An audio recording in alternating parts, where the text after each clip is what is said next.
Hey, what's up you guys? It's me, Willover9000, coming back at you with another video. And of course, today's video is going to be about the GH2. And of course, is this still worth getting in 2024? Let's go ahead and get into this video. So, the Lumix GH2 is a very fantastic little camera. Now, of course, you guys might remember these cameras back in 2000, I think 11 or 10, I think it was. But this is a great little bitty mirrorless camera. Now, despite how big this is, it's actually small. It's not super big as you think it would be. It's actually probably no bigger than my GH2 that well, actually this is slightly bigger than the G100, so if you guys have a G100, it's slightly bigger than that. But what can I say about this camera? So this camera is definitely geared towards filmmakers, so if you guys are into filmmaking, this camera is a no-brainer, guys. This is honestly going to be one of the best bang for your buck when it comes to making videos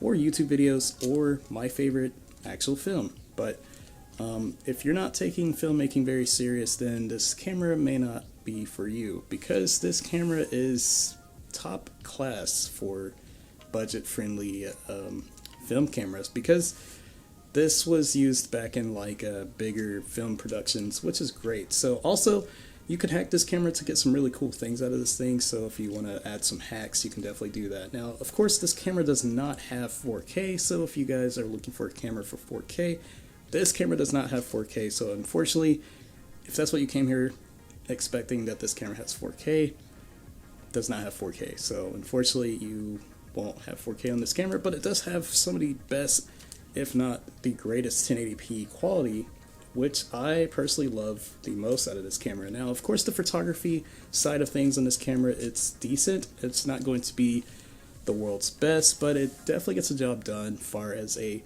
older camera, you can still get some really great images out of this, but far as image quality goes, it's pretty good. I mean, I would definitely get something better than the kit lens that comes with this camera, because obviously the kit lens, it's there, it does a good job, but not the best job for, let's say, the best results for your image. Now, of course, it does have a flip screen, so you can actually vlog with this camera, so I would definitely say this is a great starting vlog camera. It's a great starter vlog camera, in fact, but I would definitely say the good thing that shines about this camera, guys, is the fact that it has a hybrid viewfinder, which you can just put your eye to, and you can just simply lock on to whatever and you can see, which is great. So for what you get on this camera, it makes it really, really nice. But also, it does have a lot of buttons, so if you guys love buttons on your cameras, this one is definitely not shy of buttons, which is great.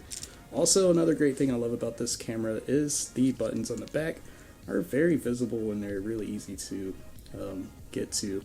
Also, it does have a click right here, so you can click and scroll if you need to. But the other thing I love the most about this camera, guys, is the fact that the SD card is on the side, which is great. So if you guys are like me, I prefer to have my SD cards on the side and not the bottom. But also, it is a micro four thirds lens, so you can use any of your micro four thirds lenses on here, such as your Panasonic Olympus cameras. You can put those lenses onto this body, which is great.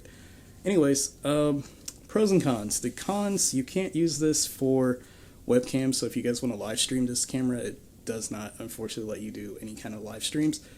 And no 4K, which is, you know, not the end of the world, but also not necessary. But it does not have 4K, so unfortunately no 4K. Second of all, the battery life is a bit kind of weak. So, I mean, I know it's an older camera, you kind of expect that, but still, this camera will get you done, no problem. But the pros, now for the pros, this camera shines bright when it comes to video and, of course, functionality. So if you guys like to use manual controls, this thing has you covered when it comes to manual controls. And also, this camera is just really light, and it's nice for its price. It's very small and very convenient, so definitely a great little camera. So anyways, that's going to be it for my review as far as getting this camera. Should you get it, I would definitely say no, but yes if you're a filmmaker. If you're a filmmaker on budget, then definitely pick this camera up, but if you're not, I would not bother getting this camera. only because it doesn't have a lot of things that the modern cameras have and it lacks. So unfortunately, I can't really say buy this camera, but I will say it's worth getting if you are into YouTube videos and making videos in general. Then sure, go for it. But otherwise, I would just look into like a GH5 or something. But that's going to do it for this review. If that helped you guys, give it a smash like, and if it didn't, you know, dislike if you want to. And feel free to share this with anybody who is thinking about getting a GH2 or has GH2, whatever. And also feel free to subscribe if you want to. All right, see you guys.